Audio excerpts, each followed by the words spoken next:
Today we're going to learn how to incorporate high-intensity interval training into your workout program using a treadmill. Before we get started, let's take a minute to learn exactly what high-intensity interval training is. Also known as HIIT, high-intensity interval training is used to describe a training technique where short bouts of high-intensity exercise are followed by brief periods of rest. Most of the time, it means working hard for 30 to 60 seconds, resting for 15 to 30 seconds, and then repeating that cycle throughout the course of your workout.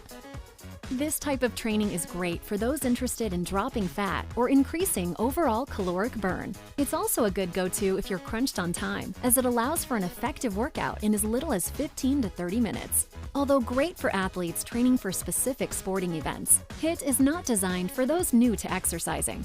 Now, let's start with a dynamic warm-up. To prepare you for HIIT, try incorporating moves like the single-leg glute bridge and a lunge matrix. Once you're ready to begin the workout, step onto the treadmill and start by selecting Workouts on your screen. Tap Be Fit and then select an interval range that fits your individual goals and abilities. If you go with 4 to 1, for example, that means you'll be working 4 times longer than your recovery time. 1 to 1 indicates you'll be working for 2 minutes and then you'll recover for 2 minutes. In the first interval, select your speed for both the work and recovery segments. For the working portion, a good rule of thumb is to select an intensity that allows you to say only a few words at a time. For recovery, you should be able to carry on a conversation. Whatever you choose, your machine will remember the selections for the remainder of your workout. You can also choose to use the treadmill for only the recovery portion of your workout or only the workout portion. For example, you can perform full body strength moves for 15 to 30 seconds off the treadmill, and then use the quick start feature on your machine for a 1 to 2 minute recovery. You can also run for 30 to 60 seconds on the treadmill for your work interval, and then move to an easier body weight exercise off the treadmill for recovery.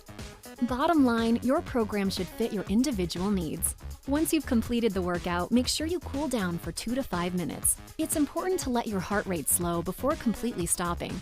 Afterward, you can improve your flexibility by adding in some static stretches. To supplement the high-intensity work you've done on the treadmill, throw in 1 to 3 strength training workouts each week. For a well-rounded program, you can also enlist the help of a qualified health and fitness professional to incorporate movements like the squat, lateral lunge, decline push-ups, and rows. Each week, make sure to rotate the more intense workouts that you do with the other styles of training to allow for adequate recovery and to help build your endurance. Try rotating in some cross-training, short runs, and flexibility work, and you'll be on your way to achieving your own personal goals.